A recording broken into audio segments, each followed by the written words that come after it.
Il-Prim Ministru Robert Abela inawgura l-uffiċini l-ġodda tal-kumpanija DB Group fl-Imrieħel, uffiċini li saru b'investiment ta' 1.2 miljun euro u li jkopru 1700 metru kwadru ta' art.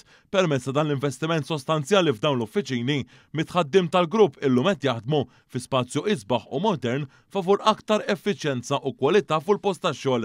Tul iż-żjara Dr. Abela, akkumpanjat miċ-Chairman ta' DB Group, Silvio De Bono, iltaqa' mal-ħaddiema preżenti e kif irrimarkawlu l-importanza ta' dawn it-tip ta' investiment li jkomplu jagħmlu kumpaniji Maltin. Min-naħa tiegħu il-Prim Ministru sostna l-importanza l-investiment kontinwu fl-operat u l-industrija tal-kumpaniji f'pajjiżna e kif irrimarka li l-aġġornament ma' żminijiet jibqa' kruċjali għas-sostenibilità tas-suq tax-xogħol f'pajjiżna. Intant Dr. Abela kellu ċans ukoll jitkellem ma' tmexxija tal-kumpanija fejn hemmhekk ingħata rendikont tal-ħidma tal-grupp f'pajjiżna.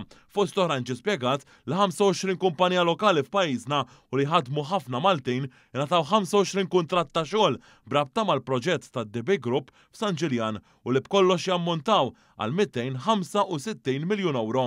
Il-grupp innota wkoll l-andament b'saħħtu fil-qasam turistiku ta' pajjiżna. Min-naħa tiegħu il-kap eżekuttiv ta' DB Group, Robert De Bono, sostna kif il-grupp illum huwa mifrux f'diversi swieq lokali.